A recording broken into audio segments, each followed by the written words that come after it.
Notre vraie voix du jour est journaliste depuis 2001, reporter au magazine l'Obs où elle suit les affaires criminelles. Elle est d'ailleurs l'auteur de l'affaire du gang des barbares. Ça va rappeler quelques bons souvenirs à notre ami Bilger, bien évidemment, et de lettres aussi à Adama.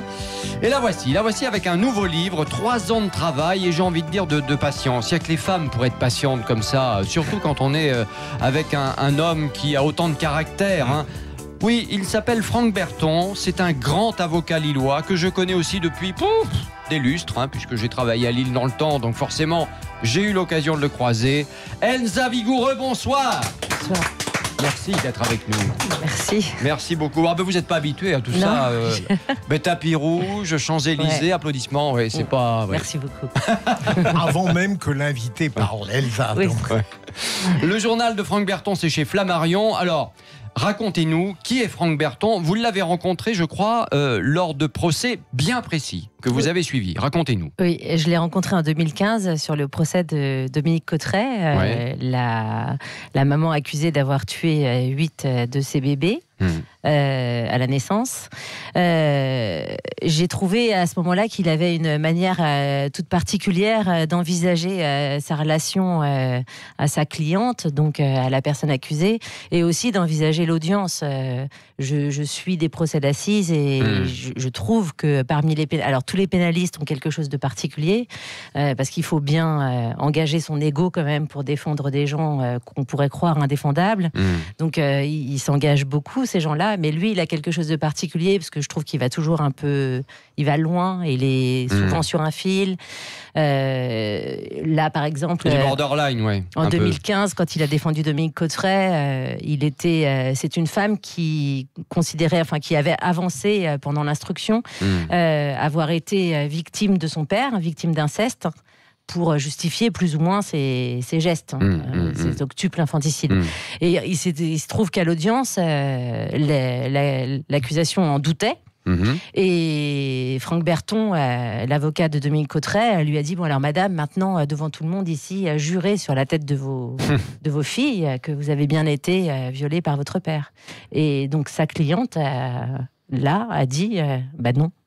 Et alors il s'est retrouvé avec ce qui était un argument au départ de défense, dans une espèce d'obstacle dans les pattes là, et il a réussi. Moi je me suis dit bon bah voilà, elle ment. Maintenant, la défense de cette femme va être relative. Très difficile, oui.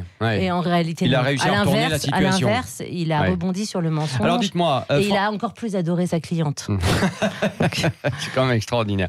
Franck Berton, personnage complexe, c'est ce que vous dites, hein, quelque part aussi, à travers ces plaidoiries que vous avez pu suivre. Relation avec lui aussi parfois difficile, en ce qui vous concerne. Ça n'a pas toujours été simple. Non, ça n'a pas toujours été simple. Je pense que c'est quelqu'un qui est très habitué aux médias, au regard qu'on porte sur lui, à la gestion de son image, et qui aime bien avoir le contrôle de la situation. Et c'est un Mais grand... qu'est-ce qui a fait qu'avec vous, ça a se matché quand même ? Parce que c'est ça, faut le dire quand même. Je dirais que c'est le temps quand même, parce que j'ai commencé en 2015, avant qu'il accepte vraiment que je le suive. J'ai commencé en 2015 à le suivre, un peu malgré lui. J'ai quand même un métier qui me permet d'être là où je veux. Bien même sûr. Si lui il veut pas. Non, puis les journalistes sont tenaces. Et puis ensuite, la forme du journal, il a accepté parce que ça nous mettait quelque part à égalité. Je me retrouvais à pas envisager le livre comme quelque chose de construit à l'avance. Oui, là c'est date par date, hein, c'est comme un journal. C'est le temps qui a construit le livre. C'est date par date. Voilà. Et puis, ça lui plaisait, l'idée que ce soit comme ça, comme un journal. L'idée qu'on soit à égalité et que j'ai pas le contrôle sur le livre, que j'ai pas le contrôle total, lui plaisait, mais j'ai quand même le contrôle à la fin puisque c'est moi qui ai écrit. Bah oui. Cela étant dit, et puis en plus, il le dit lui-même, il a pas du tout, enfin il est presque pas intervenu sur le livre. Il a lu quand même. Il est pas du tout intervenu. Il l'a lu et il a accroché à l'histoire comme si c'était pas lui, bon, comme si c'était lui et pas lui. Parlons de lui parce que évidemment c'est un personnage hors du commun. Tout d'abord, moi ce que j'aime bien, c'est que finalement il a cessé de fumer et de boire, si j'ai bien compris, entre le moment où vous commencez à le suivre, à travailler sur son cas, et puis aujourd'hui. Oui, mais je pense que la complexité. Enfin, je crois que ce travail, ce livre, a créé une sorte d'effet miroir, c'est-à-dire que c'est quelqu'un qui est habitué à rentrer dans la vie des autres. et dans des vies, elle aussi sur le fil, qui charrie des drames énormes. Et il est beaucoup moins habitué à être confronté à lui-même. Et le livre et mon regard, l'omniprésence de mon regard pendant 3 ans, à mon avis, l'a conduit à se regarder. Et du coup... à se juger aussi. Et à se poser des questions et à se remettre en question. Oui, mais c'est un travail, c'est vraiment au départ une expérience et puis après ça devient aussi une aventure. Même pour moi, je perds mes repères, il perd ses repères, enfin lui il retrouve des repères, moi j'en perds aussi quelques-uns parce que je suis quand même quelqu'un qui est un petit peu, qui est excessif, qui pousse les gens dans leur retranchement. Voilà. Ouais. Ah ben un peu quand même. Excessive. Là tout de suite, je vous trouve absolument charmante, à vrai dire. Je ne sais pas si on peut dire ça, parce qu'avec MeToo aujourd'hui, même ça, je suis sûr qu'on ne peut plus le dire. Bon, c'est pas très grave. Ma chère Elsa, non, pour revenir une fois de plus à Franck Berton, moi j'ai appris quelque chose que je ne savais pas. Moi je ne savais pas que c'était un cabossé de la vie, dans le sens où il avait eu une enfance qui était quand même un peu difficile. Vous pouvez raconter en 2 mots? Oui, c'est quelqu'un qui a été maltraité par son père et qui a perdu sa sœur trisomique jeune, c'est-à-dire perdue au sens où on lui a dit qu'elle était morte et en fait elle ne l'était pas, donc il l'a retrouvée des années plus tard et il l'a accompagnée dans la mort. Il a, une histoire complexe, on va dire. Et en plus... Mais peut-être grâce à vous. Enfin, je n'ai pas très bien compris si c'était grâce à vous ou pas, en fait. Mais il retrouve son père. Moi non plus, j'ai pas compris. Où il y a ce besoin, en tout cas, de revoir son père. À 90 ans. Le livre est un prétexte, un argument, c'est tout à la fois, en fait. Ouais. Et donc, il revoit ce père, quand même. Oui. J'insiste un peu, mais en même temps, quand j'insiste plus, je me fais gronder. Donc oui, je pense que la nécessité d'aller voir ce qu'il en était de ce père des années plus tard, elle était chez lui présente. Chez qui lui? Et là, ça a été l'avocat ou l'individu, je sais pas. Avec le livre, ça a été l'occasion de se dire, bon allez, on y va quoi. C'est un peu ça dans sa tête qui se passe. Le livre, et puis comme je vous dis, qui va voir son père, l'avocat ou l'individu, c'est un peu... voilà. Bon, ma chère Elsa Vigoureux, on va continuer de parler de Franck Berton dans un instant, mais avant, on va jouer ensemble. Vous aimez l'actualité au sens large, vous êtes journaliste.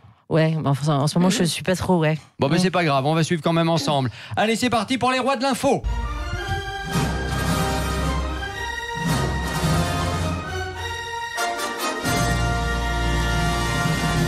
Alors vous savez, le principe est simple, une question, 3 réponses, une seule est bonne évidemment à chaque fois. Il faut être bonne, hein. Oui, absolument. Que je révise. Vous auriez peut-être dû avant de venir. On aurait dû l'appeler avant qu'elle vienne quand même. Oui, j'aurais fait un training avec elle. Un training, là, bon voilà. Et puis donc, si vous êtes vraiment exceptionnel, vous remportez la couronne virtuelle des vraies voix. D'accord. Donc on va bien voir avec Philippe Rossi, c'est parti. Allez Elsa, écoutez cette première info, on en parlait en début d'émission. Si vous avez écouté avec Philippe Bilger, la soirée électorale de TF1 a été mouvementée hier soir. Quels politiques se sont violemment insultés sur le plateau de Gilles Boulot? 3 propositions, Gilbert Collard et Daniel Cohn-Bendit, Nadine Morano et Adrien Quatennens, ou bien Patrick Vignal, député LREM de l'Hérault, et François Asselineau. Réponse 1. Et oui, voilà. C'est pas compliqué. Allez Elsa, deuxième info, pourquoi la main sur le buzzer. Le maire de la commune de Gajac, c'est en Gironde, a fait le buzz tout le week-end sur les réseaux sociaux. La presse en a beaucoup parlé. 3 propositions, oui. Pour habiter sa commune, ce maire vous offre 2 000 €, plutôt pas mal. Ah bon? Il a pris un arrêté pour interdire aux moustiques de s'introduire sur sa commune à l'approche de l'été, ou bien le maire de Gajac veut que le chant du coq soit classé au patrimoine de l'UNESCO. Réponse 3. Oui, bravo. Oui. C'est bien ça, le chant du coq là. Bah oui, le chant du coq. Ouais. Non mais c'est bien parce que ça va emmerder tous ces gens de la ville qui se plaignent parce qu'ils arrivent à la campagne puis au bout de 6 mois, ce coq il chante trop. Vous savez le faire, le chant du coq? Il est un peu masculin. Oui. Là, il faut qu'il voit un endocrinologue. Enfin Elsa, qui a gagné cette année la Palme d'Or du 72e Festival de Cannes? Le Sud-Coréen, j'espère que je le prononce bien, Bong Joon-ho. Vous avez des origines coréennes? Pas du tout. Pedro Almodovar ou les frères Dardenne? Almodovar. Non. Et non. Ça aurait eu Kim Jong-un. Oui, non, c'est pas Bong Joon-ho. Non mais je vais prendre ta défense. C'est le Sud-Coréen. Non mais par contre, il y a vraiment. Je pense que Philippe a vraiment un très bon accent, mais de Séoul exactement. Ah bon, bah écoutez. Elsa Banderas a eu le prix du meilleur acteur. Voilà, c'est Banderas qui a eu le prix du meilleur acteur. Mais c'est vrai que c'est le plus facile. Une fois de plus, Almodovar est passé à côté de la palme. Et moi, je trouve ça absolument scandaleux à titre personnel. Mais ça, c'est un détail. And the winner is... Eh oui. Enza Vigoureux et la reine de l'info. Ah oui. Et le cadeau, il n'y a pas un cadeau? Non, c'est la couronne virtuelle. Ouais. Oh, elle est très lourde. Non, c'est pas renouvelé. Puis là, c'est la fin de la saison, on n'a plus de sous. Nous qui avons perdu, on n'a peut peut-être pas faire été... un appel à un mécène. Un appel à dons. On se retrouve dans un instant dans Les Vraies Voix sur Sud Radio avec Enza Vigoureux pour son livre sur l'avocat star du barreau Franck Berton, le journal de Franck Berton chez Flammarion. À tout de suite. Promotion. Les Vraies Voix Sud Radio. Christophe Bordet. Les Vraies Voix sur Sud Radio avec Enza Vigoureux qui est avec nous pour son livre sur l'avocat star du barreau Franck Berton, le journal de Franck Berton chez Flammarion. Les Vraies Voix vous interrogent, à commencer par Philippe Bilger. Elsa, si vous le permettez, j'ai dit et écrit que votre livre était un objet judiciaire non identifiable. Je trouve que c'est un chef-d'œuvre, surtout parce que, en réalité, on n'a jamais écrit de livre comme ça. Et je voudrais vous demander, est-ce que ça n'a pas suscité dans le milieu médiatique, qui ne brille pas par la bienveillance, beaucoup de jalousie et de frustration? J'ai eu beaucoup de... Enfin, on a eu pas mal de presse sur le livre, une presse qui était plutôt élogieuse. Non, ou des jalousies avouées, donc bienveillantes. Vous voyez ce que je veux dire? Oui. C'est-à-dire que j'ai quelques confrères qui m'ont dit on est jaloux de ne pas avoir eu l'idée, et c'était bienveillant, c'était des compliments, enfin c'était gentil. Vous avez conscience d'avoir ouvert une piste complètement inédite par ce journal de Franck Berton? En réalité, vous la trouvez inédite et je comprends. Parce qu'elle l'est dans l'époque dans laquelle on se situe, mais c'est un petit peu... moi, j'avais en tête ce qui se faisait à l'époque dans la presse, c'est-à-dire les feuilletons littéraires, vous savez, où vous suivez quelqu'un au jour le jour. En fait, j'ai fait du reportage au jour le jour, en réalité. Oui, c'était assez simple comme idée. C'est quoi vos relations avec Franck Berton aujourd'hui? Je suis très liée à lui. On se téléphone. Vous continuez à travailler, à vous dire peut-être on fera un tome 2, pourquoi pas, j'en sais rien. Oui. En fait, c'est vrai que quand parfois il me dit des choses que je retiens et je sors mon cahier pour les écrire. Mais ce qu'il faut bien se rendre compte d'une chose. Je fais le journal de Franck Berton. J'ai fait le journal de Franck Berton. C'est, si vous voulez, la réalité d'un personnage. En fait, la personne, même lui, il se reconnaissait pas complètement, et en même temps, il se reconnaissait beaucoup. C'est-à-dire, au fond, c'est lui, mais dans la forme, c'est un personnage aussi. Donc, même moi, un personnage de roman, quoi, un peu. Oui. Voilà. Ouais. L'écriture, force le trait aussi. Vous voyez. Ouais. Chère Enza, pour se quitter, on va jouer.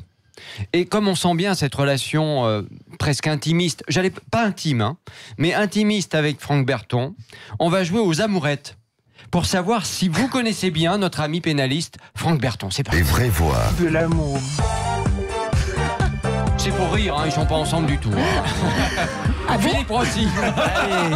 On m'aurait menti. Enza Vigoureux, Christophe le disait, on va voir si Franck Berton n'a plus de secret pour vous. De quel chanteur Franck Berton est le plus grand fan? Bruce Springsteen. Oui. Oui. Ah bah dis donc. Savez-vous à quelle voiture de luxe possède Franck Berton? Il roule de temps en temps avec, assez souvent même. Et une Aston Martin et une Porsche. Et oui, exactement. Et l'Aston Martin en faisait partie, la voiture de James Bond, si je me trompe pas. Toujours une Aston Martin. Exactement. Que fait Franck Berton durant des heures lorsqu'il se rend dans sa maison de campagne? Plusieurs choses. Il tond. Il quoi? Il tond sa pelouse. Oui, mais qu'est-ce qu'il fait aussi? Il pêche. Il pêche. Et oui, pendant de longues heures. Il regarde son bouchon, je dirais. Ah d'accord. Je suis sûr qu'il y a beaucoup de... pas de poisson. Enfin, une petite dernière. Qu'a fait Franck Berton en Belgique pour financer ses études? Disque jockey. Et oui, DJ en Belgique. Vous connaissez très bien Franck Berton. Bravo Enza, merci beaucoup. Vous allez pouvoir participer à Tournée Manège. Voilà, exactement. On va refaire Tournée Manège. Et Louis Chabin va pouvoir se lancer dans une carrière d'avocat comme il est DJ. Ah oui, très bon. Oh, excellent. Très bon. Mais c'est vous qui lui avez trouvé ce titre. C'est vrai. Je vous Donc remercie c'était beaucoup. un hommage que je vous rendais. Ah ben je vous remercie. Bon, moi je rends hommage à Enza Vigoureux parce qu'elle a écrit un livre alors que moi j'en suis absolument incapable. Enfin pour l'instant en tout cas, oui. Peut-être plus tard. Le journal de Philippe David. Je suis pas sûr qu'on aura beaucoup de succès. Mais enfin, bon, bref. Enza Vigoureux pour le livre sur l'avocat Franck Berton, le journal de Franck Berton chez Flammarion. Merci d'être venu nous voir dans Les Vraies Voix sur Sud Radio. Merci.